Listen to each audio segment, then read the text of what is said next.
while we were on the road trip, my phone rings one day and it's this Megan. And she's like, "Hi, Jennie, you've left a ton of messages for me. This is Megan. What do you want? Sorry, I've been in jail Oh, and I just got out is this the today." real? Yeah. This supposed to be the realtor?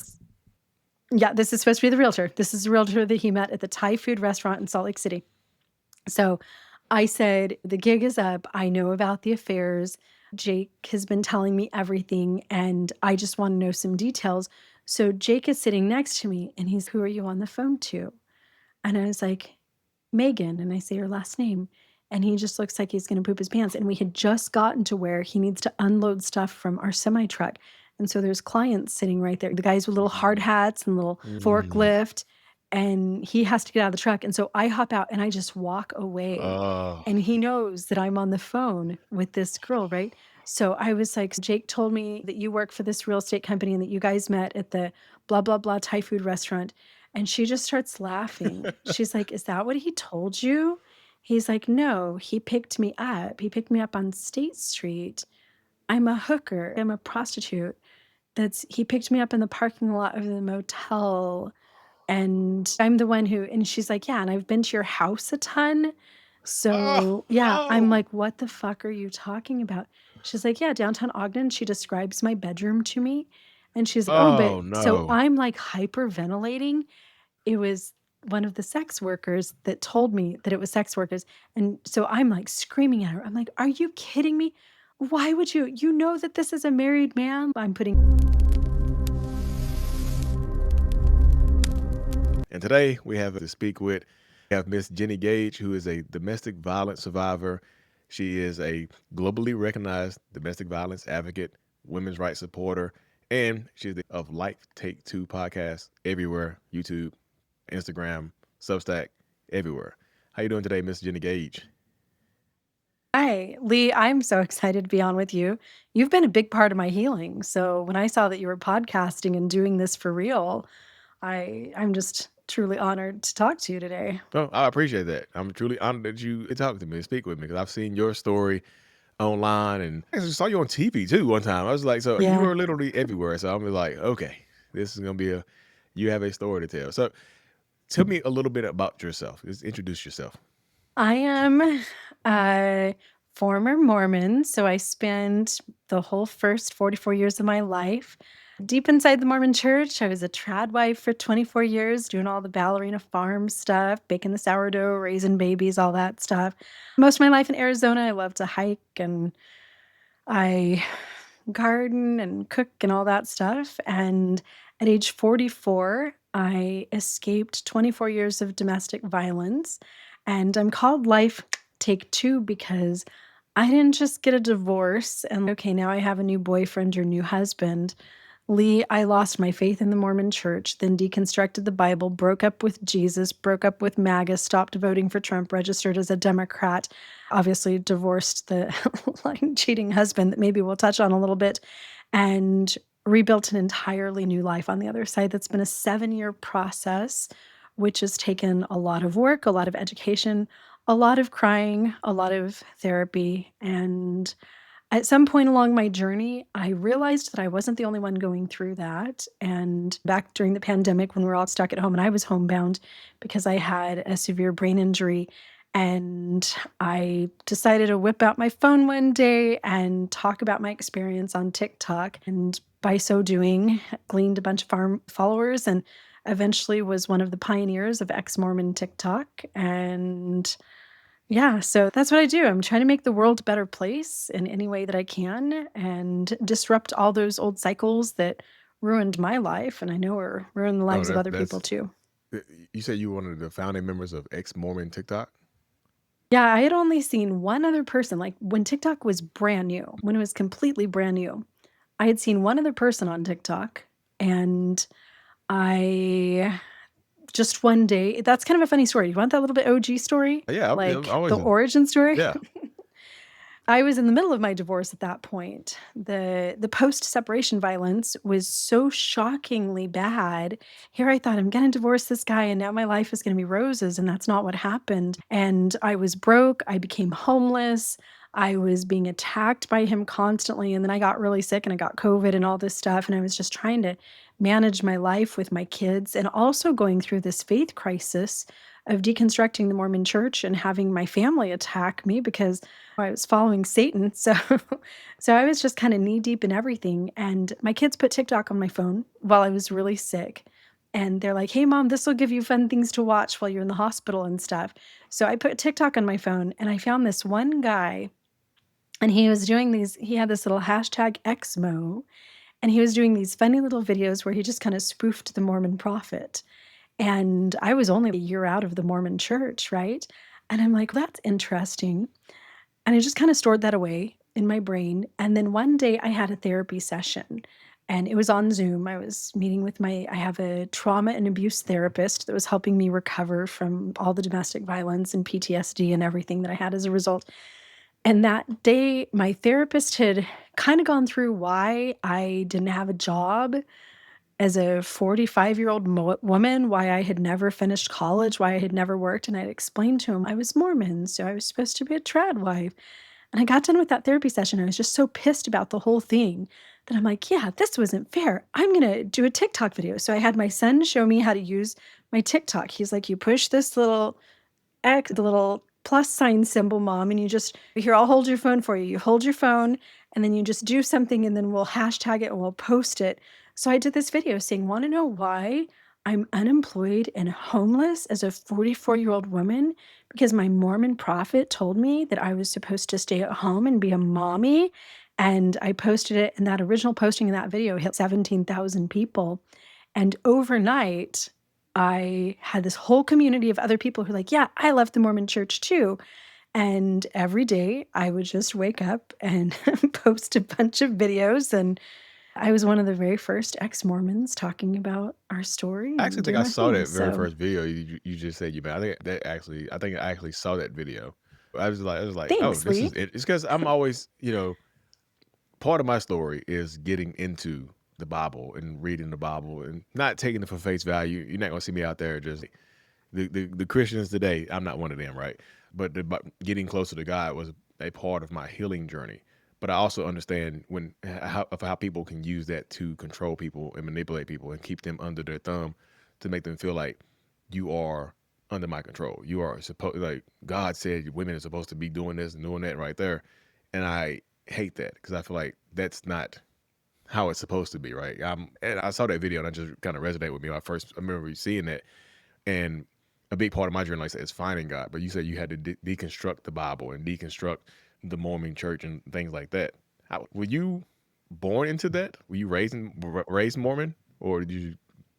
Born and raised, baby. Yep. Multi-generations too. My family, by the time I came along, they knew what they were Yeah. doing. They had it down to a fine science. So, yeah, I talk a lot about that being immersed in a religion as a child, in a high demand religion like Mormonism.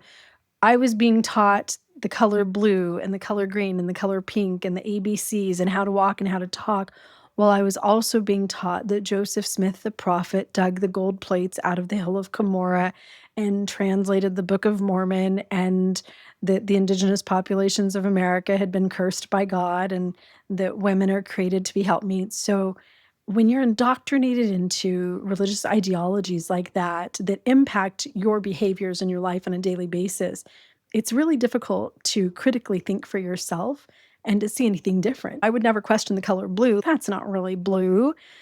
I would never question God and heaven and eternal life and the celestial kingdom and any of it. Childhood Mhm. indoctrination can be just really Yeah, overpowering. and I can imagine because you said you were a member of that church for what, 44 years, the first 44 years of your life. I can imagine that from birth to that age right there, just being indoctrinated with their lifestyle can be an extremely difficult, probably traumatic experience to just even try to separate from, especially when you have what you just said, what you describe it as a violent husband or violent partner and whatnot, right? That can be an extremely damaging and tough thing to do. How did you first begin to do that? What was the first step you took to I don't know, unindoctrinate yourself? Is it un or I feel like unindoctrinate sounds better, not de-indoctrinate. That's a good I question. think I it's don't know. D doesn't sound right. So unindoctrinate yourself. How did you get there? First of all, thank you for understanding that it can be traumatic, because I see a lot of people when they post to TikTok or Instagram or whatever that they've just left the Mormon church or evangelicism. Everybody's like, yeah, high five. Awesome for you. Now you're Mm, free. And a lot of people assume that would be a happy time. Oh, good. Now you're free to make your own choices. But it's really traumatic. It's a tragedy. You grieve that. Everything that you believed about the world is just gone. So it wasn't a happy time for me. Everything that my whole life was based on was gone. And it really messes with your sense of reality and stability. It plunges you into a state of chaos and loss and grief. And it was one of the harshest times in the world. And honestly, my first step was accidental. If you're walking around in the dark and you accidentally step off a cliff, I accidentally just stopped believing in the Mormon church one day. I was at church and I have talked to thousands of people who've left religion now because of what I do. So many ex-Mormons and ex-evangelicals and Jehovah's Witness, Scientologists, et cetera. I've never heard anyone who had my exact mhm. situation where I went to church one day believing that the church was true. And by the time I left, I was gone and I've never been back since. So really what did it for me was the women's lesson at the end. The last hour of Mormon church is the Female Relief Society. It's like a women's Sunday school. And the lesson that day was called The Evils of Uh, Homosexuality. in church? Now, I had hated gay people my whole life, right? But then I had made friends with gay people and I had had a tragedy where one of my cousins had come out as gay and the family had shunned him and that had really scarred me. That had profound impact on me. So that day sitting there in church, it just overwhelmed me, the hatred that I was experiencing. I'm sitting here in this women's Sunday school class for 10 minutes and everyone's just telling stories and they're reading scriptures and they're reading this general conference talk. And I'm like, this is horrible. So the thought in my head that day was, I don't come to church to learn how to hate people. I'm really good at that, right? We're good at resisting other people and finding conflict. I come to church to learn how to love people better. And that's not what's happening here. So I had such a sick feeling in my stomach that I stood up and I left. And I even raised my hand and I said, I want you guys all to know that I'm not just going to get a drink or go to the bathroom. I'm leaving the Mhm. church right now. And generations of my kids aren't going to be Mormon because of you and because of this lesson 2 days. So I walked out of the classroom. I texted Jake, we were still married, and I was like, meet me by the drinking fountain. And I just told him, this was insanity today. And I don't want to raise my kids with this. Do you? And he's like, no. And so we just get the kids and we leave and we've never been back. Over the next couple of weeks, for the first time in my life, I started to really dig into the history of the religion. And within 2 weeks, it's like, there's not a snowball's chance in hell that any of this is true. And I could see how it was harming myself and harming others. So my deconstruction was instantaneous. I know some people, it's like, I spent 5 years researching the history. Mhm. No, I went to church and I just suddenly realized, but that was the easy part. So I just accidentally fell off a cliff there in the dark. The hard part has been the 7 years of really deconstructing marriage and relationship systems and my little mental things about how I saw the world, my worldview, and how I behaved in the world, and then deconstructing and rebuilding that life take two. That's been the hard part. It's really easy to like, oh, I don't believe in a church anymore, but then what do you believe So, in? do you What are you still believe living in God? for? I don't. I did. I just actually left Christianity Mhm. 2 years ago. So I left the Mormon church, and a week later, I was in a Christian church. And I spent almost 5 years in Christianity studying the Bible and really active in a Christian church, going to Bible study and praying. And I just, I don't see any evidence for it. And I found that once again, just Christianity was making me detach from myself, from my core, my heart, my instincts, and detaching me from the other people around me. And I guess after 48 years of participating in religion in major ways, I just don't want to think about it anymore. So I don't see evidence for Mhm. God. I don't think that anyone who says that they know what happens after this life, whether you're Buddhist or Taoist or Christian or what, I don't think that any religion really knows what happens. And I just don't see the reason to invest any more of my time in these man-made churches. I guess my last couple times at church, it just felt funny to me that here I had this beautiful Sunday. I live in Arizona. The weather's mostly always nice here, except August when it's 1,000 degrees. But it was this beautiful Sunday, and We'd had breakfast together as a family. The sun was shining, the birds were chirping. We'd gone to the farmer's market, and then we had to go to church. So we drive to this huge building with 5,000 other people and the smoke and the spotlights and the electric guitars and the drums. And really, people want this big explanation of why I left Christianity. It's because that day I just realized if there was a God, he would be out there. He would be with the sunshine and the cactus and the rattlesnakes and the birds and this beautiful day. He wouldn't be inside this big old building with the drums and the electric guitars. It just hit me that everything that I was doing wasn't resonating with me.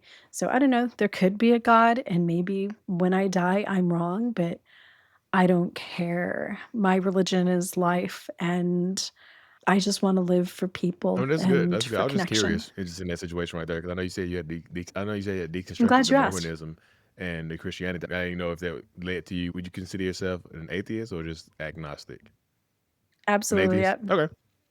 Nope, I'm totally so agnostic is maybe there's a God, and I Mhm, know I just said that, but atheist is more, I just absolutely don't see mhm. evidence for God, and I personally am not gonna spend any more time thinking about I it. can understand. Yeah, I feel it. Especially like there's so many people that are, especially that I've spoken to over the last few years, that have been in toxic relationship dynamics, that have been in the churches, and the relationships have led them away. Have led them away. It's, you know what? I just this abusive relationship that I've been in, almost being killed, beat, assaulted, whatever the case may be. My kids being this happening to my kids. It's just like I don't see any evidence that God will let me suffer through this, and I was just like, I feel like my experience is just mhm, the opposite, though.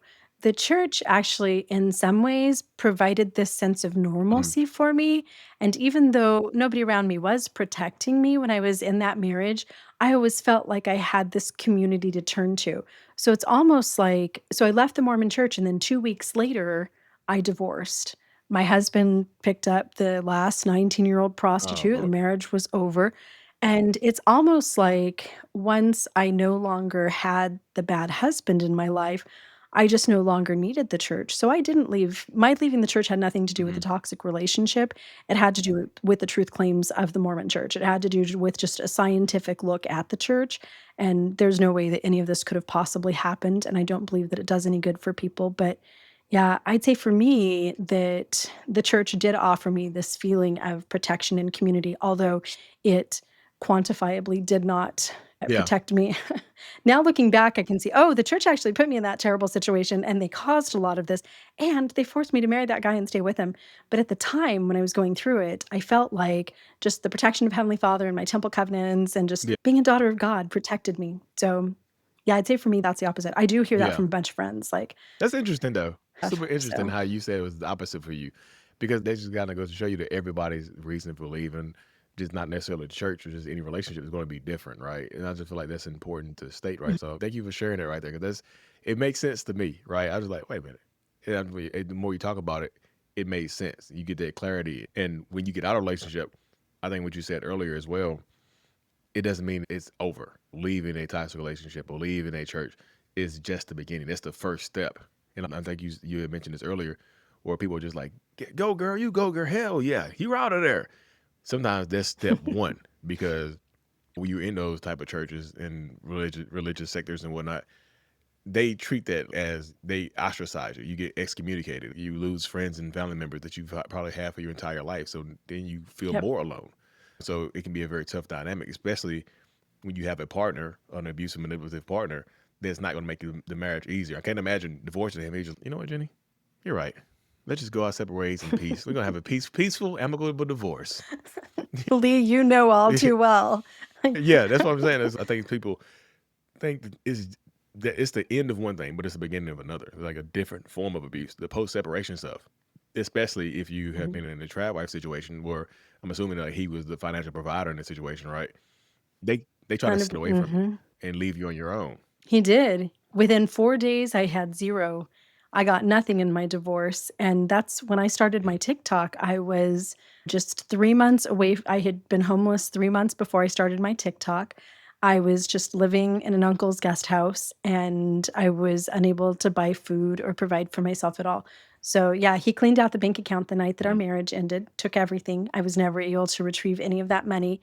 And then he only paid alimony one time. So the second month after our divorce, and I'd been a stay-at-home mom since I was 20 for Mm. 24 years. I didn't have college education. I'd never worked. I was 100% completely financially dependent on him. And the court granted me full custody of the children. So I had the kids, and within 4 days, I had nothing.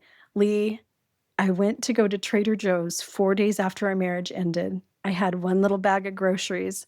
I swiped my debit card and it was declined. I called a friend, "Hey, can you send me some money?" I think she Apple paid me or something. I don't know how she got me money, but yeah, I think she Apple paid me. I paid for my stuff at Trader Joe's. I drove to the bank. Our entire life savings had been cleaned out. I was left with nothing. I lost my home and was homeless within 10 months of my marriage ending. And we had all the money in the world before. So yeah, when you're a trad wife, all the money in the world was dependent on him being with me. So I never recuperated anything. I had a small settlement at one point for some of the arrears, but No child support either? they have ways. The child support was about But $400 a month so I'm assuming after 24 some of your years of kids are marriage. grown at the time though, weren't they? And no, I had 3 kids under the age Oh, of 18 okay. at the time. Yep. So Wow. yeah, so 8, 13. Yeah, no, the kids were still kids living at home. Yeah, my youngest was 8. So, yeah, my kids Mhm. are grown now. We just have 3 under the age of 18 now, but yeah, he took everything. I wish That's that more women were prepared for that too. That's everything that I do. You're over here educating people about the inside mind mm, of the narcissistic abuse from that side. I'm over educating women about the things that can happen. This hot guy comes along and you fall in love and he puts a ring on it and you think everything's fine now. So you let your guard down and you don't protect yourself. And I had religious reasons why I wasn't supposed to have a job. Heavenly Father wanted me to stay home with the kids, but I never in my wildest dreams expected any of the stuff to happen to me during our marriage that did. And it's silly because the statistics show over 50% of marriages end in divorce. 1 in 4 women will be the victim of domestic violence. Only less than 15% of alimony ever gets paid. Less than mm, 40% of child support ever gets paid. If you're with an abuser and then you divorce for every 5 years you're together, the alimony and child support getting paid, the chance of you being killed by your partner, and then post-separation abuse and stuff goes up incrementally. So if you look at the data, it's like I should probably protect myself, right? But when we're in love, we just ignore all that. We think this won't happen to me, and he loves me. I didn't know. I had no idea the statistics were jarring. You said 15% of alimony? 15% of Wow, alimony. evasive and things of that nature. I can actually understand that. That, that just so you get on the Red Pill podcast and the misogynistic weirdo side of YouTube and TikTok, you would think that 175% of alimony is paid. You would think that it's just they take more alimony and everybody gets the house and stuff like that. That's how they make it seem. That statistic, that 15% is that shocked me. I was like, wait, what? Wow. That And after 25 years of marriage, I was only awarded alimony for 5 years, and my alimony was only $1,600 a month, and my rent was mm, $2,400 a month. Child support was like 400. in the So, red. like right away with 3 kids still at home, at 44 years old with no work experience, with no job skills, I was immediately expected to go out and get a job and help take care of this entire family. Alimony is a crap situation. No woman should ever be dependent on alimony, but yeah, only 5 years after 24 years of marriage. So some women aren't even awarded alimony. And in the state of Arizona, which is where I live, child support can be enforced. So if my ex-husband went 3 months in a row without paying that child support bit, then at some point he could have gone to jail for arrearages, and he would flirt with that. He'd go for that 3-month mark. So I would go 3 months with Yep. nothing. I went months at a time without any type of support. Also, while he's abusing me, threatening my life, doing terrible things, kicking me out of the home, making me and the kids homeless, just terrorizing me, just general terrorism. But he'd go that 3-month mark, and then all of a sudden he'd make a payment just because he knew that's where he went to jail. But with the alimony is never enforced like Mm, that. Alimony, they don't go to jail. You may get a fine for not paying it, a couple $100. I think that when my ex-husband was 2,600 or $26,000 behind. Once he hit $26,000 behind in alimony, I believe the court did fine him like $130 or something like that. And that was So it. he There went was no over it. forced payment. Over a year without paying alimony, they gave him a fine of $100 and some dollars. So in my divorce, the month that our divorce finalized in August of 2019, my ex-husband, Jake, paid alimony and child support that first month. So our divorce finalizes in August. He makes that alimony and child support payment. The next month, he just doesn't pay alimony, and he never did. He never did Wow. again. He never paid. That's super shocking. Yeah, that's super important right Women there, need to because know I think so that. many people, and that's what make that. I think sometimes people can kind of get lulled into a comfort zone right there, especially with the tri-wife dynamic. You think that you're protected. I might not have a job, but if we get divorced, I got some alimony coming in or something like that. And that statistic it's insane to me. I just like, and especially, yeah, Oh, the stories that I've heard. so I'm speechless. I did not know that. So Yeah, Lee, that's why I was homeless. My TikTok followers were paying for my groceries and stuff for a while. And here's the sad part. I didn't even have the money. It was like $180 to file for mhm. divorce. I didn't have the money to file for divorce, and he just wouldn't, because he knew that when somebody filed for divorce, that he'd probably have some alimony and child support that he was going to have to wiggle out of. So for about 10 months, I couldn't even get food stamps or any type of financial assistance because I couldn't afford to file for divorce. Wow, that And I got a job. So many followers are like, Jennie, why didn't you get a job? I was 44 years old. I'd never had an education. And I had just survived an ovarian tumor. So I had medical issues, which prevented me. And I was solely taking care of all of the kids on my own, right? It's so hard when you have middle school starts at this time, and then your high school kid has to be driven 45 minutes over there, and high school starts an hour later. And just being that full time mom without any support, without any help, without a husband anymore, and then going and getting a job when you've never had a job and you don't have a resume. I did put together a resume, and it's like, I can get a sales job, and I needed a sales job with a salary. And I then started trying to find a job in the industry that my husband and I had a business in that wasn't under my name at all. I had one job interview. It was with a windshield company, and I was applying for an assistant manager position because I've been a mom. I'm really good at managing. We had a windshield business that I had a part in running. So I go for this job interview, and the guy interviewing me, he's like, "Wait a minute. You were just the wife. You've never actually run the company. You were just the wife of the guy." And he laughed at me, and he's like, "Honey, please don't waste anybody else's time by setting up these job interviews. You've completely wasted my time. I would never hire you. You don't have the skills for this job." That was my only job interview. So I had a friend who worked in an elementary school who got me my first job ever since I had been like an 18-year-old girl. I was 45 years old at the time. This was right after my divorce. And my first job was working as an assistant in an elementary school. This was just 2019, right? This isn't that long ago. $11 an hour was my starting pay, and it was only a part-time job. It was 4 hours a day. So Lee, here I have a $2,400 a month rent. I have a child in college, and then my 3 kids at home, and gas and phone bills and food, and I'm making $44 a day. So when I started my TikTok, like, that's where I was at. I had just been homeless. I was just floating in my uncle's guest house trying to raise my kids. All of my food was coming from like food stamps and Catholic food charities and the Christian stuff. And yeah, that's what marriage did to me.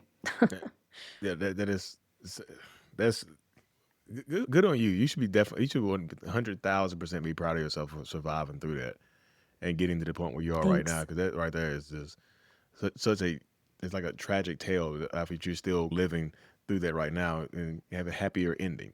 But you can also see Yes. how some people, if they were facing that, they're like, you know what? It's easier to stay. I'll just stay in there. He can have his prostitutes or whatever. And I'll just plug my ears and just pretend like nothing's going on. And I talked to a lot of people in those situations right there. They would find I things did to that for stay. 3 years. Yeah. Yeah, I did that for 3 years. The domestic violence with me was life-threatening, though. He was constantly telling me that he was going to come home and commit a mutual unaliving. So for me, it wasn't just the prostitutes. I found out that he'd had a double life, and then for 3 years, I had to stay with him. I had nowhere to go. I actually have a couple Substack articles about like the day that I found out that he was cheating on me, and just realizing the food in the fridge, the car in the garage, the socks on my feet, The fact that my kids have a jug of milk and a box of cereal is because of him. So it doesn't matter if there's been 100 teenage hookers. I cannot leave. I can't leave. So I did that for 3 years. But for me, I finally had to leave, not just because of that last girl that he picked up. It's because the domestic violence was so life threatening that I knew that it was only going to end one of three ways. Either he was going to kill me, I was going to end my own life, or eventually I would run. I knew that he would never change and that we could never coexist in a way that was safe for me and my kids. So, unfortunately, just that domestic violence, I couldn't stay. I had to run. And I did lose absolutely everything to get away from him. So if somebody The were to ask, dog, the shoes, the everything. so if somebody were to ask you right now, as you can see it right now, do you think it was worth it to leave? Yes. Even if it had ended up differently, it was 100% worth it because, first of all, I'm safe, I'm happy. Have you ever heard Steve Jobs has this little speech that he would do at college graduations and stuff where he talked about the dots connecting in reverse? He talked about how that he dropped out of college and then he took junior college classes and the only thing available was like a calligraphy class and he learned how to write Times New Roman and then he had a business partner and they Mm. started some little tech company and then the business partner embezzled and screwed him over and so he lost that company but then eventually he ends up with Apple or whatever. He talks about this whole like all of the bad things in his life led him to where he was. And he's like, and you don't realize when you're going through this shit, but you look back and it's only as we look back at our lives that we can see those dots connecting in reverse. I would say that it was worth everything that I went through because right now, today, I have helped so many other women. I have individual women that have reached out to me through my TikTok that I have helped them to be able to get jobs, get grants so that they could go to community college, get some free childcare so that they could get themselves on their feet. And when that woman calls me and says, I just left him, I'm not being abused anymore. I'm alone in my own little apartment with my kids. Our divorce finalizes this week and I'm safe and happy. That makes it worth it for me.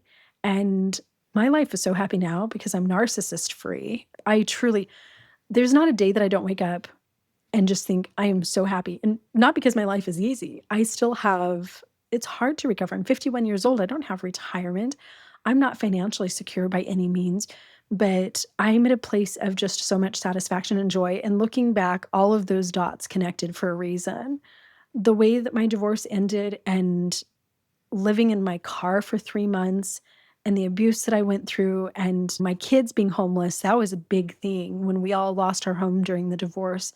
Even some of the COVID, I got COVID, I almost died of COVID. These things that I've gone through, looking at the dots connecting, I wouldn't be who I am today and I wouldn't be where I am today if I hadn't gone through that. Oh, So yeah. I knew the answer would be yes, but that when you were telling this story, yeah, yeah, absolutely. Yeah, it's hard though. people like yeah, people seem that's hard. It's a tough journey right there.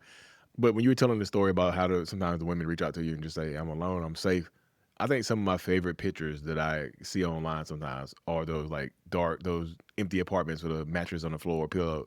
This is home now, and those are like it's so empowering. This is all it takes sometimes to make a home where you feel safe in, literally an air mattress or the. That's so funny. I had the mattress on the floor. So you see those. Yeah, I lost everything. I lost everything, and yeah, it was like it was a mattress on the floor, and then a thrift store table and some lawn chairs that I bought on Mhm. Walmart clearance for $11 a piece. Yeah, that's so funny. Yeah, that's a powerful image, that mattress on the floor, and this is my I see home it. now, and it's sad that's the way that it has to Yeah, be. but sometimes that's what freedom looks like. I think some people see they get sold on freedom being like, I left their toxic relationship. Now I'm in a mansion. I just whoa, hold up. Yeah. The mansion might be in the future, but you might have to start off in this little spot right here, this studio and whatnot. But those are the most powerful pictures that I see. I was like, I'll be clapping for people, especially when they leave toxicity. I thought the one woman, she left after she was married for 43 years and she just got tired when, like you said, you woke up one day in church and you're just like, I'm done. She said she one day, because he had stopped working, he was just being lazy. And she was like, you know what? What the hell am I doing taking care of you? And she kicked him out and that was it for her. And it was like, she's like, you know what, Lee? It's been tough as hell. He's been trying to drag me through court, he's trying to get alimony from me. And you know what? Yeah, he's trying to get alimony from her. So you know what? I would I would rather spend Oh, every jeez. second for the rest of my life by myself than to give him one more second of my time. I just like the struggle. I'm tired. I'm angry, but I'm happier by myself. And I was like, dang, that's super powerful. After 43 years, I was like, that's all y'all got great grandkids together. That's goodness great. And it's just so tough. But she sent me one of those pictures. Wow.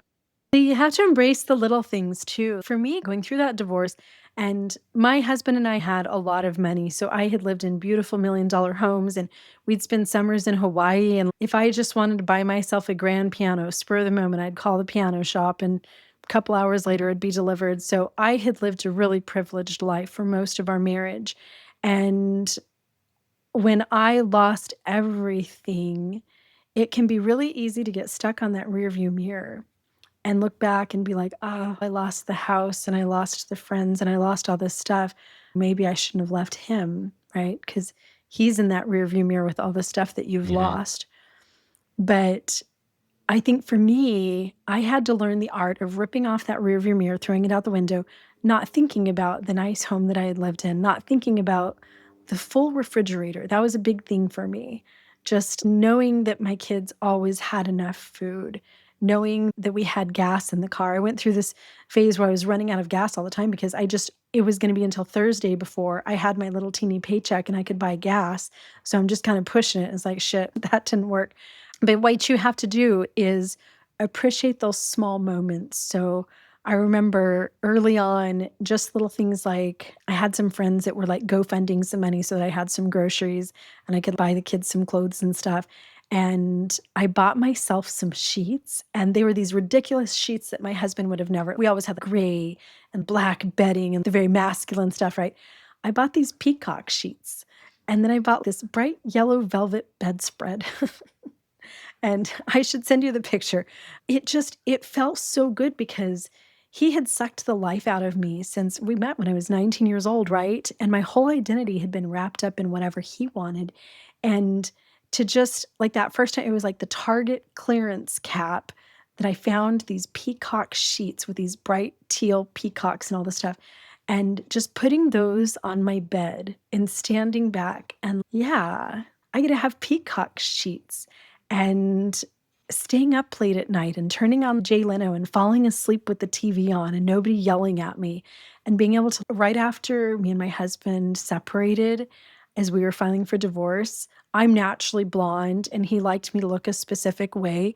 And I just went and dyed my hair dark espresso brown and it looked terrible on me. It wasn't my color at all, but just that feeling of I can do whatever the fuck I want to. I'm sleeping in peacock sheets.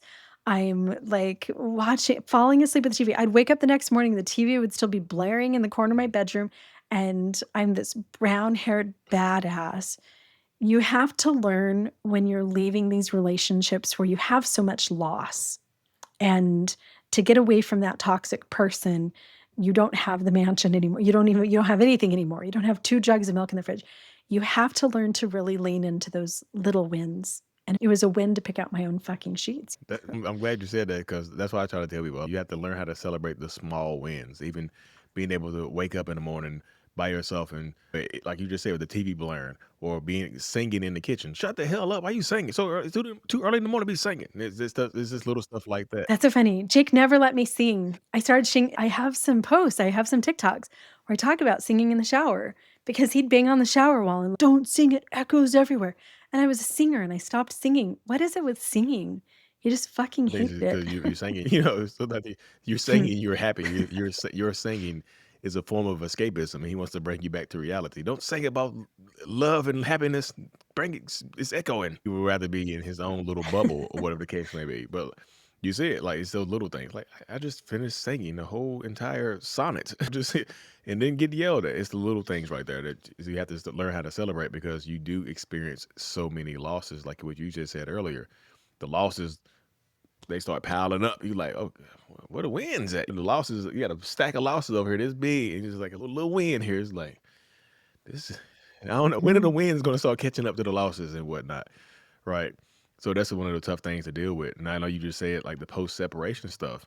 It's a whole different thing because even the rearview mirror example you gave, like I'm very imaginative. My mind just I see imagery. Like you look in the rearview mirror, I see your That's what I love about you. Your videos, you paint these I pictures. see you looking at the rearview mirror driving away. I see your husband in the middle of the street and with his arms crossed, and you're the friends or people who decided to choose him or because of the religious aspect, standing behind him or whatever the case may be, just looking at each other, just, are you sure this is, I guess, God, this is what God wants, right?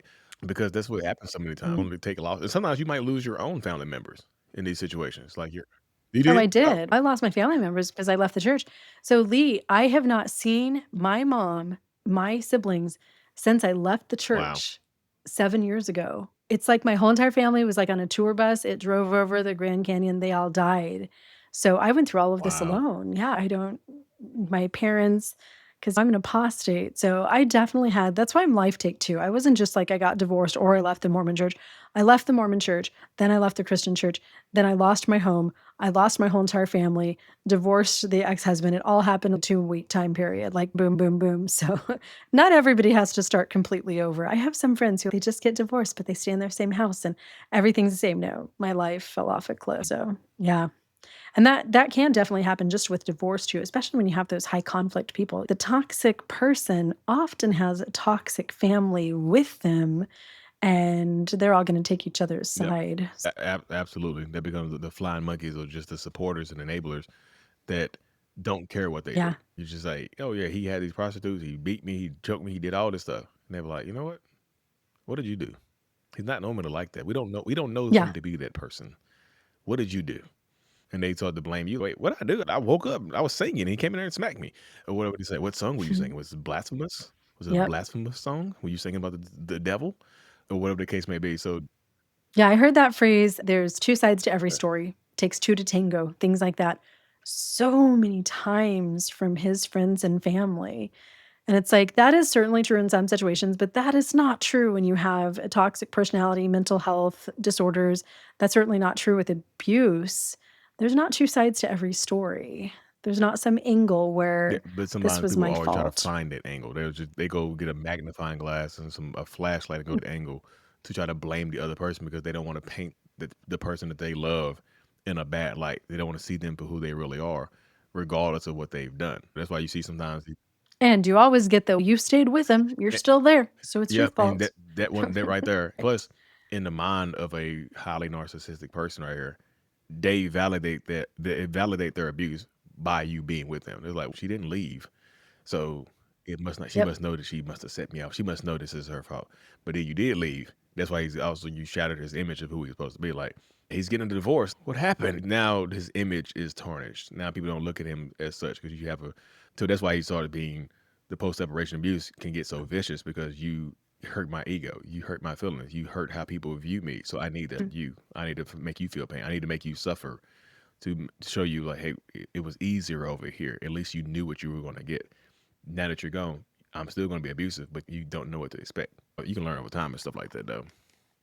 It's so interesting. That's one mystery. There's a lot of stuff about my ex-husband that I understand now.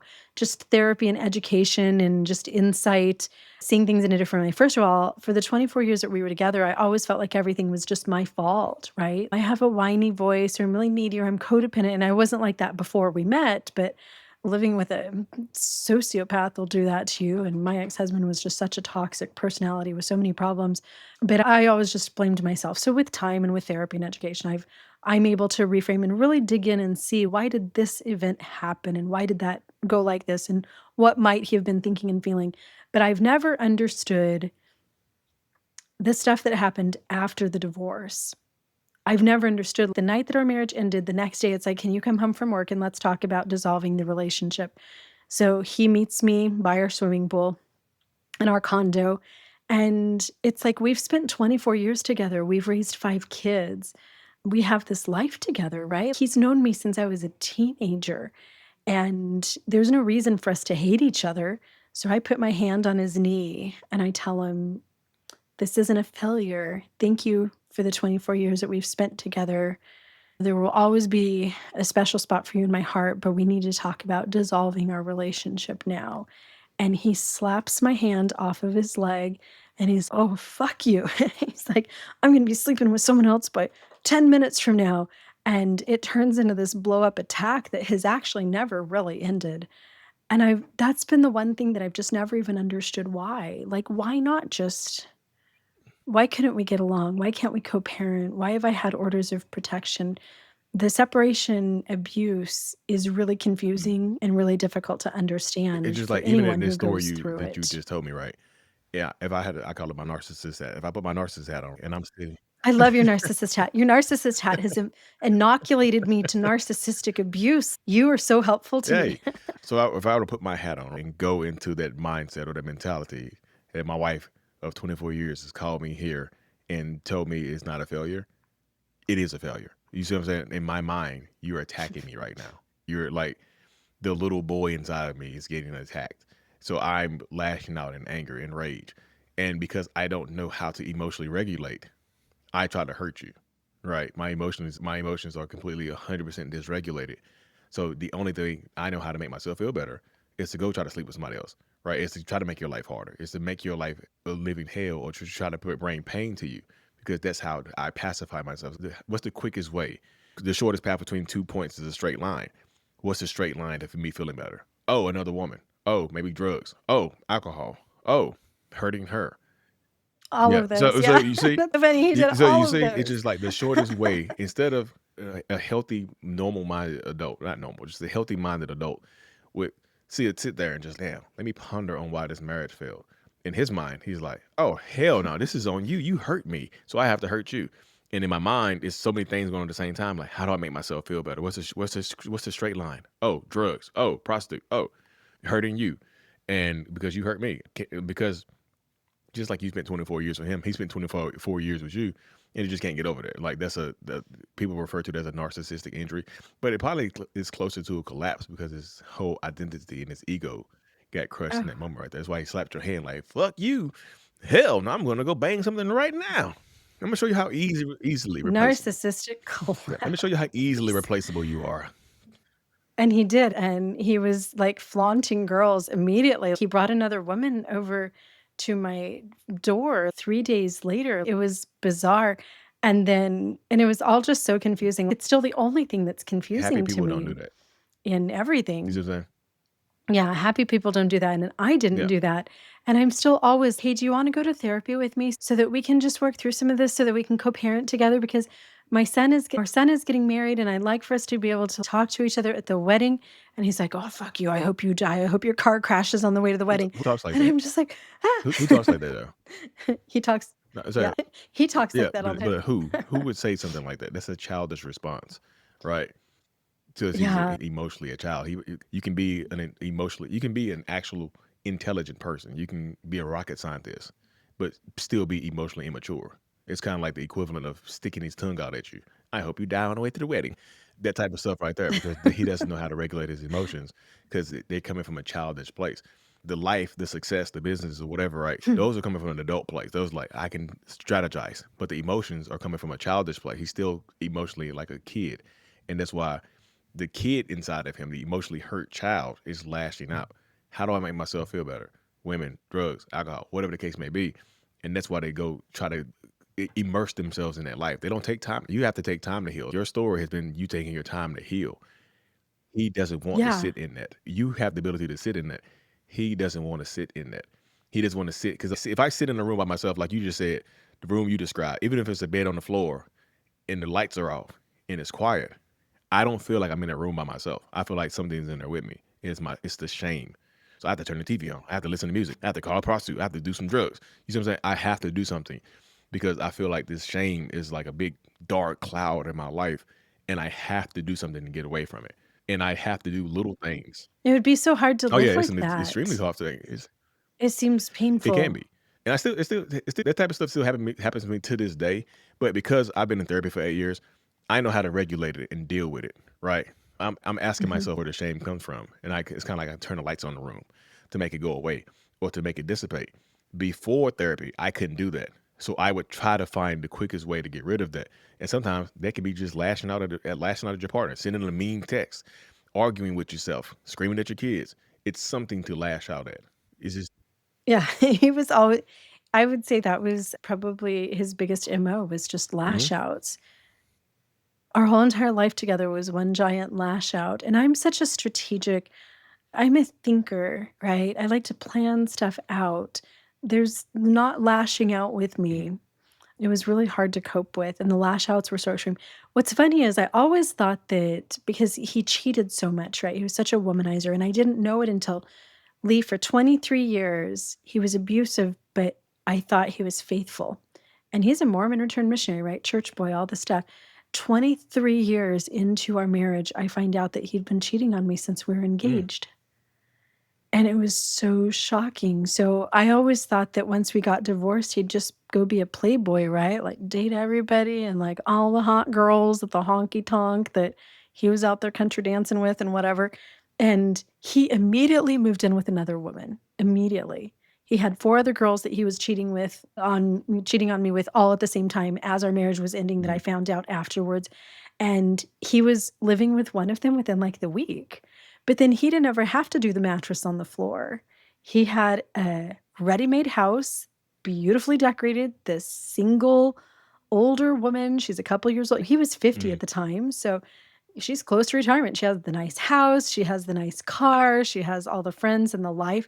So he literally just stepped into this instant life, and it was always just so confusing to me because it's like, you cheat on me for all these years. Don't you just want to go out there and just run No. around? And like date everybody? Go through your hoe phase, right? He never went through hoe. The hoe phase was with me. The hoe phase was while he was married and raising kids. I'm pretty sure that just doesn't stop, right? I don't know him, but highly likely. He did cheat on her Yeah. with me. So he was cheating on her. She didn't know that he was still married. So he was still cheating on her So- with me and with 3 other women that I all had contact with. But So even you see it right there, he's still going to be himself. But you have narcissistic people. The reason they go out here and live this kind of crazy ass lifestyle that he was doing while he was married, because he always had somebody to come home to. He had this stability. Like I can go, if I'm married and I'm a cheater, I can go, or if I'm just in a long-term relationship or whatever, and I'm a cheater, I can go out and try to cheat and get rejected, but I always have somebody to come home to. If I don't have someone stable to come home to, and I go out here and get rejected, ego crush, collapse again, narcissistic injury. that's funny. Okay, so tell me what you think about this. We separated for almost 3 years, and he was unraveling like the very first night. So he hates me. He wants me dead. He had cheated on me like 100 different times over our marriage. So right when I found out about that, we separated. And the first night that we separated, like I packed my bag, I went and stayed at my sister's house, and we were going to swap off. When he was on his road trips, I'd be in our house, and when he was at home, I was going to just stay with my sister. And he called me all night long. He was texting me all night long. The man who hated me, who wanted me gone, who like his whole life was just torturing me. And it's so funny, like the next day he calls me and he's like, "Can we just meet for lunch?" And he takes me to lunch, and then do you want to go to the North Face store? North Face. I lived in Utah. It was always snowy. I wanted some North Face. He buys me like, "Oh, here's a $400 coat." Sure. It's $30 socks? Sure. A 200 pair of Solomon shirts? Sure. He's just throwing money at me. And he's like, "Do you just want to come home with me and the kids?" And it's like, "No, we're separated. We just filed for separation. I'm not coming home and sleeping with you." And he cried his eyes out. So as we're getting divorced, he's trying to kill me. He's with the other woman. And I spend Thanksgiving without him because we are getting divorced. Lee, he has tried to end my life. He has abused me for 24 years. He's had over 100 affairs. He's given me 5 STDs. He denied my medical treatment when I had an ovarian tumor, wouldn't pay for my doctors and stuff. He's a monster. And so now we're divorcing, and I go to Thanksgiving dinner without him. We're getting divorced. He's a monster. He FaceTimes me the entire time. Like, "Can you just show me the turkey? Oh, there's Aunt Debbie and Uncle Kevin. Oh, hi, guys. Yeah." And he tried to find somewhere to go that day. He ended up at a Golden Corral. It's this big buffet. Do you guys have Golden Corral? Yeah. He ends up at Golden Corral, and he's just, "Can you just talk to me while I eat my Golden Corral?" And it's like, we're getting divorced, and I just want to eat my own dinner. I don't want to be on FaceTime with Jake during. And so then after Thanksgiving, he comes over to the house like Friday or Saturday that week. We are divorcing. He hates me. He wants me dead. He's tried to end my life. And he comes over with all these flowers, and he's, "Just give me a second chance. Let's go to Hawaii. We're going to renew our vows. We're going to spend the whole entire Christmas, a whole month of December. We're going to take the kids. We're just going to reignite our relationship in Maui. I can't live without you." So I let him sit down for dinner that night. It's like, why don't you stay and we'll talk? Because I'm thinking maybe he can change. And I don't want to lose my house and I don't want to lose everything. And so I have him sit down and we eat dinner together. And at some point, his phone dings and I walk behind him, right? And I can see the tender fire thing on his screen. And it's Kelly. And she's saying, I had the most amazing night last night. That was absolutely amazing. I love you. And he's all, I love you too. Like, you're the best thing that's ever happened to me. I can't wait to see where this is going. And it's like just 30 seconds ago, you were like, we're going to fly to Hawaii. Why? Every time. And women need to be aware of that, Lee. Women need to be aware that with some of these guys, and not just guys, people need to be aware, male or female, these toxic personality types, you're going to try to leave and they're going to hook you back in again and they're going to try to reel you in. And it was always so confusing. Like, why? Why tell me you want to go to Hawaii? It was like he freaked out. Because his world was shattering. He has his image to uphold. I think when you have this narcissistic personality type, you want to play your identity and your image are super important to you, extremely important, almost as important as breathing, right? So it's just, I need to protect my image at all costs. So you are part of my image. I'm a married, successful husband with all the kids at home. Look at me. I have a great family. I'm living the life, right? So that image gets shattered. It's kind of like you throw a rock through that window, it's going to get shattered. So he's imagining that rock going through the window. But the stuff that you were saying he wanted to do, the common theme is just all physical stuff. It's all things that you can do, right? Just here's some flowers. Let's take a trip. Let's do this. Let's do that. Buy you a purse. Here's some coat, right? There's so many different things because that shows you how emotionally disconnected this type of person is. They show love through physical stuff, physicality. It's not the emotional, deep emotional connection that you seek because that's what the childish nature of him is. He's like, how would I want to feel better? Oh, here's a gift. Here's some money. Here's a coat. It's the physical stuff that ends up happening because they can emotionally connect at first, but then that kind of dissipates very quickly or just over time. And they start just living through physicality. And then they try to turn it on at the end. They start doing things that you might have always been asking them to do. They start throwing it at the wall, hoping that it sticks to keep you around. And I think He actually said that about the Hawaii thing. Later when then we did get divorced, I was like, why did you ever tell me you wanted to go to Maui? I was just throwing spaghetti at the wall to see what stuck. I was desperate. he says that he just because he didn't know what to do or how his life was going to look. He's imagining how people are going to look at him, not what he's doing. Because if he worried about what he's doing, he would be out here sleeping, all the STD stuff and all this other shit. He wouldn't be doing it if he worried about what he was actually doing. He's worried about exposing how it will look. So I don't know. It seemed like it would hurt his feelings or just crush his ego if he saw the videos of you talking about him. I think that would set him off. Oh, he watches me. So it did. I didn't hide anything. Everything's public. I'm telling stories. I'm sharing screenshots from texts and stuff, right? And when he first found my TikTok way back, like 6 years ago, he immediately takes me to court.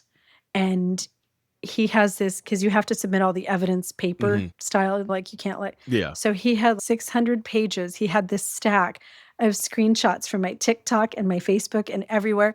And he just in court, he's like, Jennie's trying to destroy my public image. Jennie is doing TikTok videos, but I don't use his real name. I don't use any identifying information. He can't sue me for slander. And I have the receipts. I have 10 different thumb drives sitting in a little box with every voice recording, with video recordings from cameras he didn't know existed, with the names, the phone numbers of the prostitutes. I have it all. He knows I have the evidence. But yeah, he had a mental meltdown when he first found my TikTok. Yeah, that shame monster, that shame I was talking about earlier, that engulfed his room. Yeah. He saw that. It's like, what's she talking about? Let me tell you about how my husband likes funny, though, prostitutes. What? I just like that. I just flames are little to shoot from his head and his ears. That's why he's so angry because that exposure. He said it. Jennie's trying to ruin my public image. He's worried about his image so much because, like you said, you're telling the truth and whatnot, but he's worried about people knowing what the truth is. And that's how you know that he knows that it was wrong, right?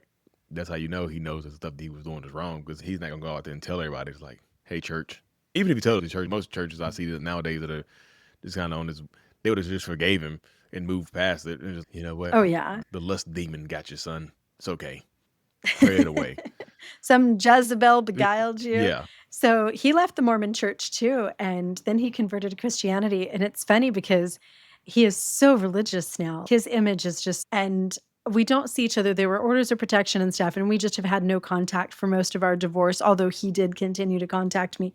But there aren't any protection orders anymore. So now we can see each other when we child exchange my 16-year-old. And the last time I dropped my son off, his whole arm, he has the biggest Jesus tattoo. It's his first tattoo. It's from his wrist to it's just all Oh goodness. cross and Jesus and scriptures and all kinds Look of how cool stuff. I am. Yeah, Midlife crisis. it just cracks me up. Yeah. Yeah. Look how cool I am. You probably roll his sleeves up to drop your son off. Hey son. Nobody waves like We nobody waves like this. funny. He had a short sleeve shirt on. He made sure. Yeah, and it's big. It's not just like he has a little Jesus over his heart where nobody can see it.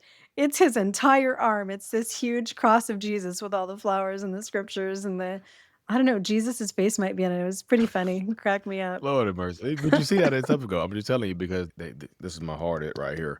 I found Jesus, and it could be all the guys, right? Because I call it the guise of God, where people tend to abusive, manipulative people tend to try to find God to improve or improve their image and how people are looking at them. You know what? Yeah. Would a godly person do this? And that's where it ends up going. They just tend to flock to religion. Lee, that's And what kept me confused for so long because he was abusive to me, but I never suspected the double life that he was living because he was in church every Sunday. And it's funny, yeah, while we were raising our kids, we'd wake the kids up at 5:30 in the morning, half an hour earlier than they had to, so that we could have family scripture studies and say prayers together before they started getting ready for school and stuff. And we always read the scriptures as a family. He never cussed on the outside. He was the perfect Mormon. He always had callings. He was like the perfect, most pious Mormon on the outside. And that led me to never suspect that he was cheating. So when I found mm, out years into our relationship that he'd been doing all kinds of crazy illegal stuff and the prostitutes and stuff all along, I was stunned because all I'd ever seen was the church boy, right? Yeah, he was an asshole. We had a bad marriage and he was abusive, but I was blown away. I was absolutely stunned. I never suspected. And even looking back, it's like, how could I have seen that? He's at church every single Sunday. He's like, "Before you guys go to bed, let me just read a couple scriptures to you. Love you guys. Let's say our prayers together." He was so pious. it was in Sunday trying to wash the sins away. Yep. How did you find out? How did you find out 23 years in? Was there? He had a business partner, and the business partner was also LDS, and he was my 8-year-old daughter's Sunday school teacher. His name was Josh. And Josh Mhm. had an auto dealership. Jake was some type of partners in this auto dealership. And one day I had Josh's little 8-year-old son over for a play date with my 8-year-old son. Actually, Brody was like 6 at the time. And as Josh was picking up his son, he's leaving my house and he's like, "Hey, I just need to tell you something, Jennie." And I don't know why he told me this at all, but he goes, "Jake's cheating on you. The reason he's on this keto diet and he's going to the gym all the time is that he's picking up lot lizards on his road trips. He's having sex with prostitutes and he's looking to get divorced the next year. He's going to take everything and make sure that you're homeless and blah, blah, blah. He hates you and it's over. So you should just do what you need to do and get out as soon as you can. You should actually just change the locks and file for divorce today." And this was literally just like a 2-minute, like he just dumps all this stuff on me. And then he takes his Mm. son, "Bye, thanks for the play date," and like leaves, right? So I am just in shock. So I call Jake. I pick up my phone. I call Jake. And I'm like, "Do you know what Josh just told me? Are you Uh-oh. planning on leaving me? Are you cheating on me with prostitutes? I'm this little Mormon stay-at-home mommy. I've lived such a sheltered life. This little conversation just absolutely shocked me." And Jake on the other end of the phone, he's like, "You know what? Me and Josh are involved in a lawsuit. He's about to sue me. No, he's just trying to discredit me. Honey, I would never do that. I love you. None of that's true. I love you. I'll be home in 2 weeks." He was on a road trip. So this business partner told me. So I go home, I go to bed, I cry my eyes out, and I call my mom the next day, like my mom and my sisters and my girlfriends, and they were able to kind of think clearly for me. And they said, "Don't talk to Jake about anything. Don't have any more conversation. Don't ask him anything else. My mom said, you need to get some evidence. So my mom Googled, I don't even remember exactly like where she found this, but she's what you need to do. I'd never been allowed access to his cell phone. I know that's a huge red flag, but my mom's like, you need to get a little black cord and you need to ask to borrow his cell phone and have him open it and then somehow plug it into your laptop so you can download all of his cell phone photos Mm. and contacts into your, and then just look through that. And she's also put a tracker on his car and just start following him everywhere and seeing where he's going and stuff. She's like, you have all my friends, my girlfriends, my sister, my mom, they're all like, you got to get evidence. So I started doing that. I started just whatever I could do. So one day I told him my phone was dead. We were at a skate park with all the kids, and I had never touched his phone in our whole marriage, right? His phone was Fort Knox, but I had my laptop. We were at the skate park, and I'm just like, I'm working on some stuff on my laptop, but can I record you and Brody while you roller skate? So he opens up his phone for me, and I record them, and they're still skating. I sit down and I grab my laptop and I plug the cord in and I downloaded all of his photos and all of his contacts, and then I shut the cord and I put the phone over there and I acted like nothing had happened, and we just kept on going, and then he went on a road trip, and while he was on the road, I went through all of his photos, and he had photos of himself having sex with girls, and I went through all of his contacts, and I found that there were tons of names of single girls with no last name, just Bree, Brittany, Megan, Cami, things like that, with local area codes. So I just started calling people and, hey, I'm looking for Jake. I know that he said that you guys were friends. Do you know where I can find him? And finally, I ended up on the phone with somebody who knew him. And she was like, no, the last time I saw him was like last Friday. And I was like, oh, where did you see him? And she's at the Ogden Motel on 25th Street. And I'm like, "Oh, wait, what were you guys doing there?" And she's like, "That's where I always meet him." So I gathered Oh, evidence. I filled a thumb drive with voice recordings and conversations and videotapes and all of the contacts and photos and everything from his phone. And then when he was safely on a road trip, I just confronted him about it. I told him one night, I called him while he was driving. He had his Bluetooth in. And I said, this is 2 weeks after his business partner told me that he was having the affairs. And I never said a word to him about it again, right? Every time he called me, I just act normal. But this night, I had enough evidence. And I said, I know that you've been cheating on me. I'd only talked to the one girl. I'd only gotten that one girl. And I said her name, and he just confessed. I was like, here's a voice recording, and I texted him the photos that she had sent me, and he confessed. He said, and I spent the next 3 months digging into my Mormon returned missionary husband of 23 years that we raised babies together and built a life together. His double life, his entire life I was a can't imagine. lie. I can't imagine how traumatic that So was right there to to go through all of that and see all of that, and then have him like callously, I've been sleeping with other women, to make it sound like that was, he said other women. He didn't go into detail. I call that drip truth. They don't actually tell you the actual extremities of what they actually done. They just give you a little bit of it. I've been sleeping with other women. Didn't tell you what type of women you take to the motel on Ogden. yeah. He didn't. He just said that right there. No, I had to find all that evidence Mm. myself. I became an investigator, and I ended up on the phone with some of the Oh, girls. That drip truth, that's a really good phrase. yeah, just a little bit, just a little bit, just enough to That's to quench your good. thirst. Oh my God, he admitted that. He's opening up. Yeah, he's opened up a little bit, but they don't tell you the full extent of the truth because they know it's wrong. They know it's shameful. They know that living this So double he life. lied to me about the truth. He started drip truthing me. That's funny. I've never heard that phrase. Do you say that in your videos? Sometimes it just depends on the topic. Man, that's good. I needed that. Yeah, it's just a little.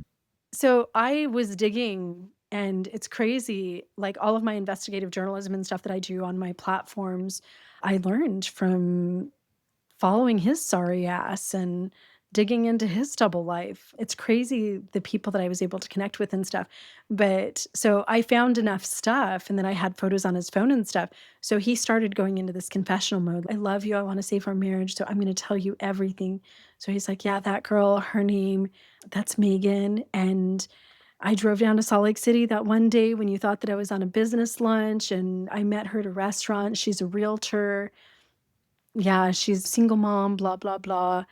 And then so he tells me this story about some of these women that he'd been having affairs with, and he tells me all these details about where they had met and, like, all this stuff, right? He's telling me all these details. And there was this one girl that I had her phone number on his phone that I had left messages for about a month because he'd called her a ton. And one day I go on a road trip with him so that we can hash this stuff out, right? I can't leave because I'm financially dependent on him. So I go on this 2-week road trip with him. While we're on the road trip, my phone rings one day and it's this Megan. And she's like, "Hi, Jennie, you've left a ton of messages for me. This is Megan. What do you want? Sorry, I've been in jail Oh, and I just got out is this the today." real? Yeah. This supposed to be the realtor? Yeah, this is supposed to be the realtor. This is the realtor that he met at the Thai food restaurant in Salt Lake City. So I said, "The gig is up. I know about the affairs. Jake has been telling me everything, and I just want to know some details." So Jake is sitting next to me, and he's, "Who are you on the phone to?" And I was like, "Megan." And I say her last name.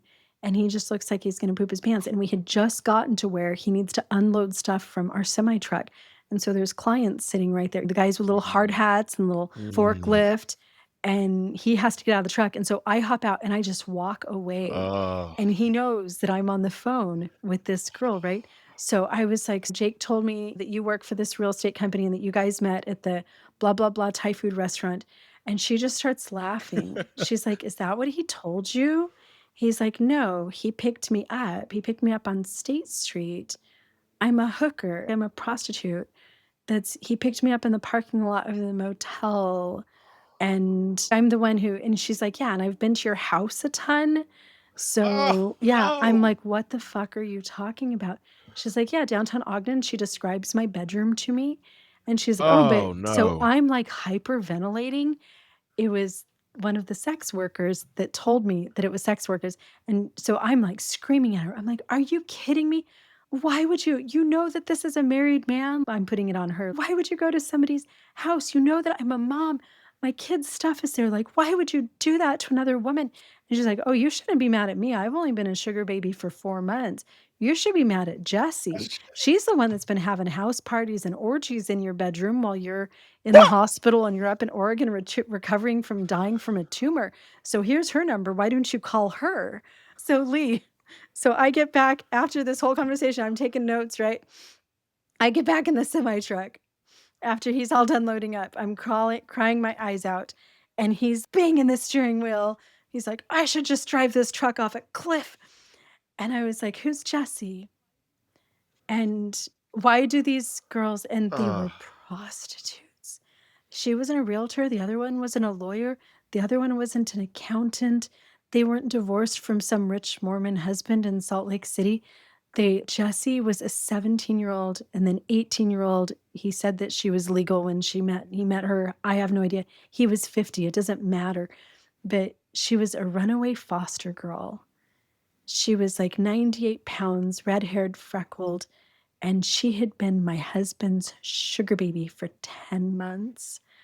And when I was recovering from a tumor, she was just spending the night at my house with her sister. They were having orgies. They were using my towels. They were sleeping that in is my evil.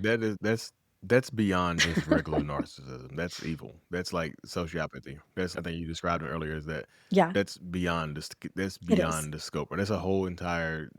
That's a different person, right? That's somebody who's feeding a beast inside of them. There's a beast, or Yeah, church folk. There's a demon inside of him that he's feeding with this debauchery and this stuff that he's doing. That's something way deeper than just regular run of the mill narcissist. That's something that's absolutely. darkness Yeah. right there. Jake is next Yeah, level. that is darkness right there. So yeah, I feel like I don't need to ask you if it was worth it now. Just going deep into the story, like, Oh, yeah. but It but was that's worth how it. you know that he was doing wrong, and that's why he was trying to make it seem like these was just, of course, sex work, whatever, do your thing. He's just trying to make it seem like he was embarrassed of them, which is why he tried to get in these lies. Mhm. She's a realtor. I made at a Thai food restaurant. Oh, she's an accountant. She's an oil tycoon or whatever. Right? He's just lying, but he knows because he knows who they are. That's crazy. That's crazy. It was so funny. You know what's interesting though is, yeah, so Jake was next level. And it was so shocking for me because I'm this innocent little Mormon girl. So I was like, I didn't even know there were strip clubs. I thought prostitution was illegal. I didn't know that was real. I didn't know that people could pay for sex. I was so Hmm. sheltered. So for me, it was so shocking because I had never watched R-rated movies, right? So through Jake's double life, I was exposed to a world that was just so much bigger than anything that I could cope with. Even though I was a grown adult, I just didn't have the maturity or the understanding of the world to handle it. But I think a really important point is some of the things that you teach, just like how to gray rock and how to deal with and understanding a narcissist, even though Jake was next level and was doing things that were life threatening, if I had some of those skills when I was a 19-year-old girl, when I was first dating, if I had just had that insight into the narcissistic personality type, then it would have immunized me to ever being in a relationship with Jake, and I would have known how to cope with him. Because, yes, over the years, things escalated and it turned into this huge thing, but everybody's just dating at some point. You're just kind of a couple weeks or a couple months or a couple years into a relationship, and you start to see those red flags. And if I had a lot of those things that you talk about and that you teach in the very beginning, I would have never gotten to the point where I had this psychotic monster in my life. Would Jake have still been this psychotic monster? Yeah. Sure. He would have still been his problem, but he wouldn't have been my problem if I had been able to recognize what was going on. Yeah. So I'm glad you kind of segued into that because I wrote this down as a question to ask you later. If there was something that you could tell, something that Jennie from Jennie Take Two could say to young Jennie, what would she say? Is there anything that you feel like you could have told yourself in that time period to change the outcome, or to just advice for somebody who's in a similar situation who might be coming up in a Mormon church or any type of church? It's just in this type of indoctrination or whatever the case may be. 'Cause I know not every person who goes to the church is bad, right? But or Mhm. anything that you feel like you could have said to yourself right now, what would Sure. you say to yourself back then? If you could just time travel and just see you Mhm. walking across the street and just, hey. And this is a question I ask people all the time, and I've never really asked myself. So I think relevant to the topic that we're talking about, throwing my life away with a terrible relationship that almost destroyed me. I think the most important thing that I could tell 19-year-old Jennie was this: don't take responsibility for somebody else's emotional dysregulation. That was the key. And that is actually what became the key to me having a happy life with safe, thriving relationships. I had been raised by crazy parents, right? Like my mom, full blown narcissist, such an abusive childhood, and everything was put on me. And then also, I lived within a fairly toxic religious structure that also made everything was my fault, right? So I always internalized guilt and blame, and I had a lot of just everything's my fault. And early on, even dating other people and then dating Jake, if we went out to dinner together and he didn't have a good time, then he would put that on me and I would take that. Yeah, I'm sorry. I worked really long hours today and I was sleepy and I just wasn't on my toes. So I'm sorry that you didn't have a good time. I'm sorry that you didn't enjoy vacation. I'm sorry that you blew up at me. That was my fault. Sorry, I shouldn't have asked you to take out the trash at 8:05 at night when you don't like to take the trash out past 8 o'clock. I internalized and took responsibility for everything. I'm not pretty enough. I'm not smart enough. There's a reason why he blew up. There's a reason why he doesn't love me. There's a reason why he's cheating on me. If I had just flipped that, if I could tell myself, pay attention to somebody who's always exploding and separate that from you. Don't take responsibility. Don't feel like you can control another person's emotions or that you have to mitigate them. Like it wasn't my life to make Jake's life happy. I should have paid attention to those things and separated them from me. Because I think that's the hard thing when you're dating. You feel very intertwined with that other person to the point that, like, Mhm. this was a me thing, this wasn't a him thing. It's really important to look and see, yeah, that was just a him thing. And I think along with that too is just it's better to be alone No. and to walk away, even if it's at great sacrifice. A couple of years after we got married, it was just as hard for me to leave as it was 24 years later because I'd already dropped out of college and quit my job. There is nothing that you will lose that makes the suffering worth it. It's better to walk away with nothing and just have your own peace and happiness and protect yourself and your children than it is to maintain a relationship that is just That's eating at your super impactful soul. right there. Thank you for sharing that. My therapist asked me that, and I was just like, I would just tell myself it was something silly. I was like, "Is this Hmm. something dumb? It wouldn't have worked. Nothing would have worked. No, nothing would have worked on me when I was younger." But like that's super powerful right there because I try to teach people. I try to tell people that very similar message. Don't take accountability for their actions and their behaviors, right? Because what ends up happening is from a very early on in a relationship, is that they try to use you to regulate their emotions. Like you become their emotional regulator, which is why he kept telling you he couldn't live without you because he probably was telling the truth because like he didn't know how to regulate himself without being married and having a family. He didn't know what that looked like for him, which is why he hopped right into another relationship trying to move in with somebody so quickly because he doesn't know how to regulate himself. He needs somebody else to help regulate him because he's so Lee, dysregulated. it's funny too how I could get him like so like happy and so revved up. And our relationship was so bipolar. It was so up and down. It was so tumultuous. Because if I was skinny and I was looking good and he liked like my extensions were done and the eyelashes and the push-up bra, and we were on vacation in Hawaii and I was telling him he was amazing and everything was going great, then I had the power to put him in that incredible mood. And when he was in that good Mm, mood, he was like there are still times today that I miss that Prince Charming Jake, because Jake on vacation, when I was doing everything right and he'd had a good night's sleep, he was magic. All of a sudden, like, you're the most beautiful wife in the world, and let's climb mountains together. And he's buying me lobster and new cars and throwing all this stuff at me. And I did feel as a young woman like I had that power, like it's all up to me. If I'm pretty and sweet, skinny, and he comes home and I have dinner right on the table and I'm looking cute and the house is perfect and the kids are quiet, then I get, like, I call it Magic Jake on my channel, like that magic mic, right? I could make Magic Jake happen. And if it wasn't Magic Jake, if I got that asshole and I was being abused or my kids were being hurt, I felt like I was a failure. Like, what did I do wrong? Where did I go wrong that I get this guy instead? So it is interesting yep. when you're with those toxic personality types sometimes that you can bring out that side of them that is just so magical. And it's funny leaving Yep. the narcissistic relationship, how difficult it was for me to segue into having healthy relationships. Like Lee, we get divorced and I go for the next, he's nicer and he's not abusive, but I go for this millionaire author and he's so flashy and he's narcissistic, just and every conversation is about him all the time. And it's what I'm going to do for him. And then I would date like a regular guy who didn't have the up and down and he didn't have the whole discard. I was so used to that discard cycle, the Hoover and Mm. then the discount and the pull you discard and pull you back. I was so used to that that when I started dating just regular guys, it made me panic, right? It felt like I think that my therapist was like, "Yeah, Jenny, it's like you've been on living on meth and Jolly Ranchers, and now someone gives you a buttery plate of peas and carrots."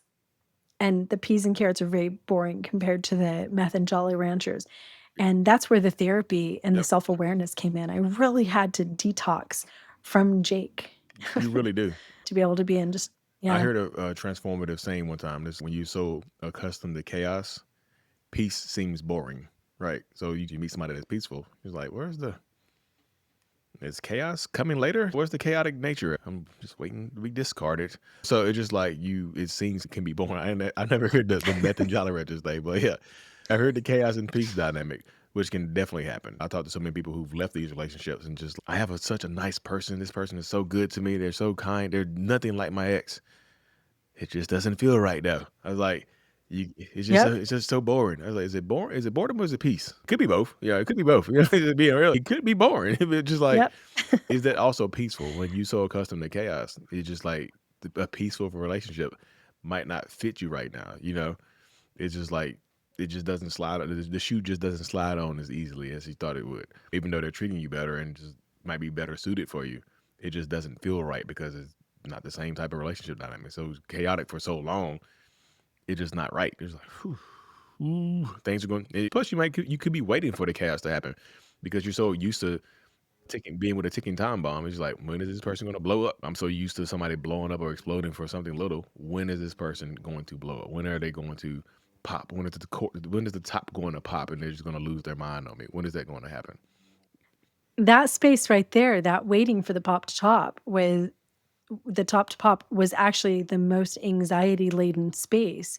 So if I knew that he was in a bad mood and he was about to blow up, it's like, just go ahead and blow up because that space of anticipation was the hardest.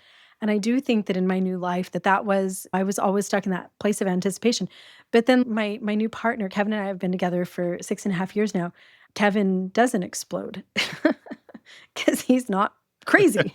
So, but it's taken so much therapy to just soak up that peace. And it was hard to just be in that space of appreciating the peas and carrots. It does happen though. I have to say for me, now it's like if Meth and Jolly Ranchers came back into my life, I wouldn't want anything to do with it. Like even friends, neighbors, anyone who just goes a little bit wonky on me, it's like, no, like Zen, kumbaya, like Jennie doesn't do that.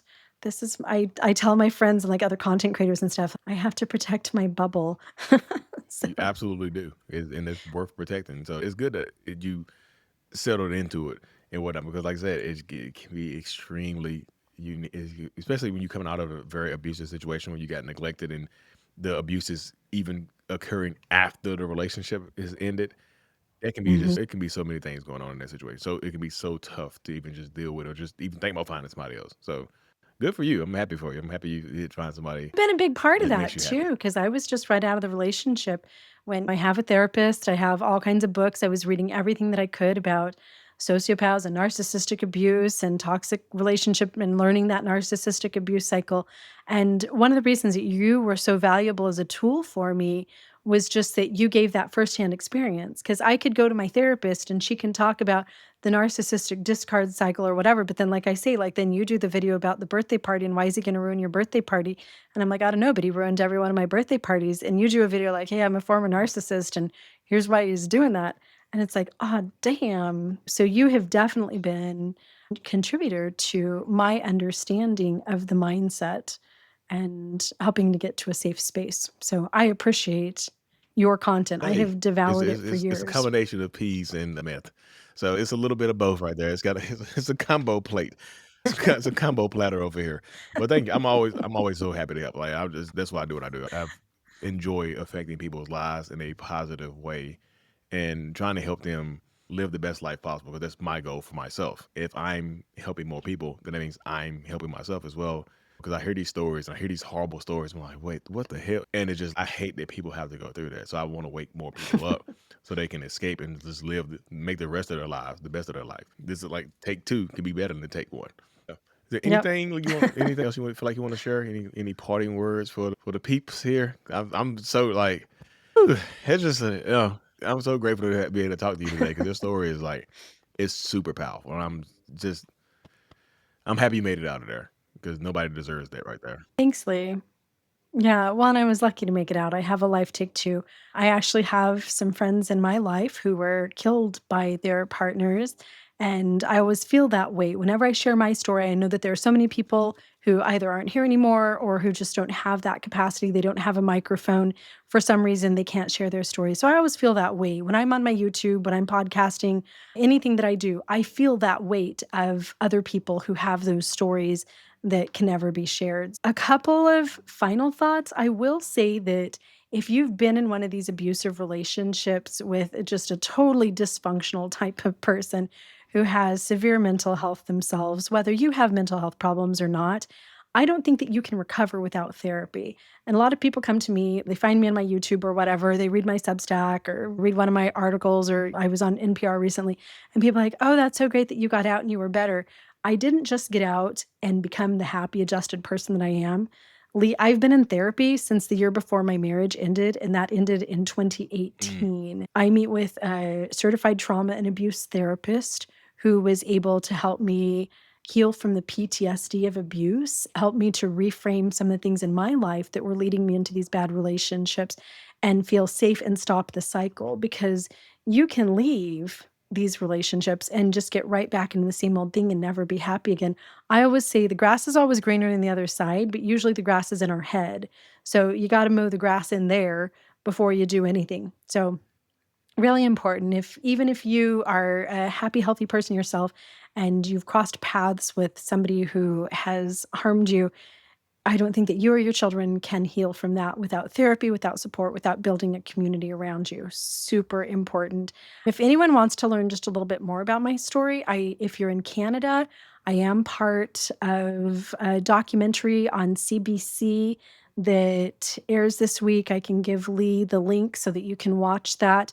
It's called Big Feminine Energy, and they dive into, across all of Canada, this will air Tuesday, October 22nd. They dive into women's issues and women that are stuck in different relationships. I was a Mormon trad wife and things like that. So educate yourself on the different roles that women can play and the pros and cons of different lifestyle choices. Make sure that you're protecting your life. Lee, I do have a question for you that whenever I watch your videos, I think I've dropped this in your comments a couple times. And so can I end with just asking you what you think Yeah. about this? Okay, so is there a safe way for someone to engage in a relationship with someone who has a narcissistic personality disorder to the point that they're fairly dysfunctional, that hasn't been treated? Can you be in a relationship with those people? Or do they need to get the help and have the awareness and the treatment that you've had before someone can engage safely with a narcissist So I feel like diagnosed? it really depends, right? Because there's different severities to every relationship. There's a spectrum. So I feel like they're Spectrum. lower on the spectrum. I think that could be a possibility, right? But the ones that are higher on the spectrum, I don't think that's possible because I don't think you can ever be happy if you're not able to fully be yourself in a relationship. Because being with a high spectrum narcissistic person requires you to sacrifice a lot of your own identity to appease that person, or you always end up walking on eggshells a lot in these situations or in these relationships. And sometimes that's even true with the people that are lower on the spectrum, because how much are you willing to you have to ask yourself the question, like, how much are you willing to sacrifice for this relationship or to be with this person or around this person and whatnot. Right. So you're going to make sacrifices, how much you're willing to sacrifice. And then with the therapy part of it, therapy has to be a continuous, ongoing thing. Can't just be like 2 sessions and, you know what, I'm good. Therapist said I was good. Clean bill of mental health. That doesn't happen right there. That doesn't work. So I feel like it's a possibility, because I would be disingenuous if I say it wasn't possible. But it just depends on the sacrifice and the severity of the relationship. And I feel like sometimes people, when you're in it, it's very hard to detect the severity. I feel like unless you get an opinion of somebody else, is this okay? Are you willing to share what you went through, or with a partner, or with a friend, or something like that? Kind of let the friend tell you how severe it could be, or a family member, or somebody that you trust, not your partner. Don't tell them, because they don't want to hear how severe it is. It's not that bad. So could be. So if we went back in time and I fell in love with Jake anyway, which I didn't fall in love with him, it was a forced marriage. But let's say I went back in time and I fell in love with Jake. What would I have needed to have done to protect myself? In that situation, Just run the other way? Was that the only yeah, answer? Or would it have been couples therapy? it would have been running the other way. Probably, I would tell people, my little sister, like, look, run the other way, because this person is they're gonna go crazy. Because couples therapy doesn't help. It's like, if the foundation is rocky, the couples therapy doesn't. You can fix the house up, but if the foundation is rocky, the stilts, the little stilt houses, if the stilts crack, you can Yeah. fix the house up. The house is gonna go into the ocean if the stilts crack. So if you have a rocky foundation, or one person is just literally clinically insane, it's very difficult to work on anything else if the person is just mentally just disturbed, or just mentally dysregulated, or just mentally unwell, just overall. I think about that a lot. I think if I'd had the skills and the education and the therapy and the independence that I have today, could I have engaged in that 24 years with Jake in a different way with a different outcome that would have been happier and safer for me? And I just don't think that I could have. I think that I would have still had to have sacrificed so much. And I think would have still been turbulent. I think that I was certainly Yeah, the wrong person for him. it would have So, absolutely been turbulent. Yeah, the turbulence was not avoidable in that situation right there. It's kind of, how much could you have took? How much are you willing to take, being aware of it? Now, I think you took a lot of it because you weren't aware of it. Some of the stuff, especially the cheating stuff, that you became aware of it. You're like, because soon as you start planning to leave, you didn't. So if you became aware of that earlier, I think you would have left earlier. yep. Wish I'd found it. Wish I'd discovered it early Yeah. on. Thank you. Lee, thank you for everything you do. Your channel's a gift to the world. Thank you so much. I appreciate you hopping on. And I'll put all your links everywhere when I post this or whatnot. So it's Jennie at Life Take Two over on YouTube. She Mhm. has an amazing YouTube channel, amazing Instagram, Substack, all that other good stuff. I want to link it so y'all can find her everywhere. Thank you so much for tuning in and being with us today, Jennie. Seriously, thank you Yeah, so thank much. you. Thank you.